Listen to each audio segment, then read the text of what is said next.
So what we're looking at over there, that's a quarter section of the Falcon 9 17-foot diameter fairing. It's 17-foot diameter and obviously and 50 feet long. It's capable of taking the largest satellites in the world, and it could actually literally fit a city bus in that fairing. It's that big, because that's just a quarter section of it. It's made of carbon fiber. It's very lightweight, and uses the most advanced analytical techniques to optimize the mass. So it's actually, I believe, the lightest weight fairing of its kind as well. What we're looking at here is the Dragon spacecraft pressure vessel. So it's almost done. We just need to do the forward and aft bulkheads. It's actually upside down right now, but you can see the main hatch, some of the windows. The actual common berthing mechanism where it berths to the space station is, well, right there, because it would ordinarily be the other way around. And this is an actual flight fidelity article that's going to go through full qualification testing. Right.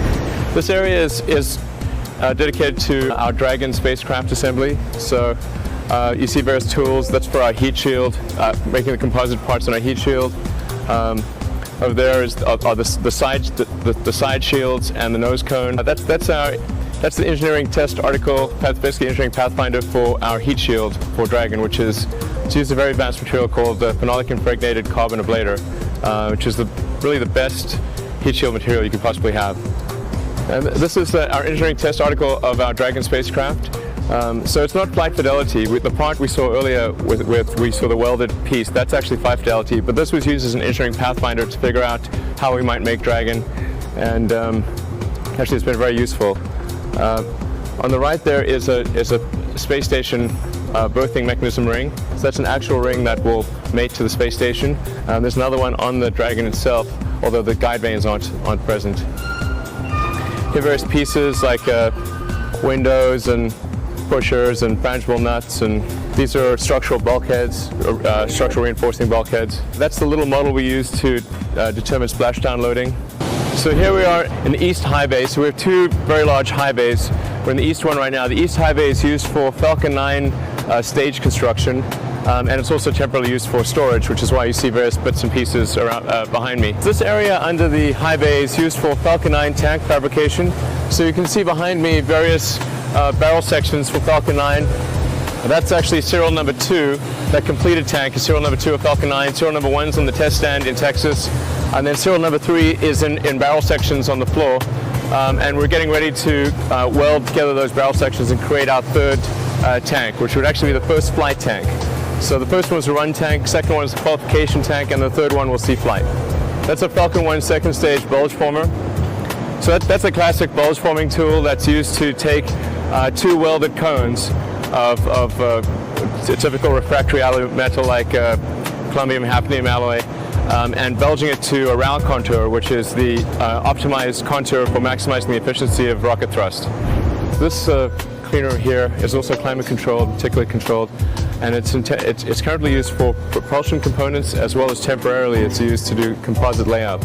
So that giant tool you see there is the mandrel that's used to create the composite parts for Falcon 9. So it creates the interstage, the Dragon trunk section, and the propulsion section skirt.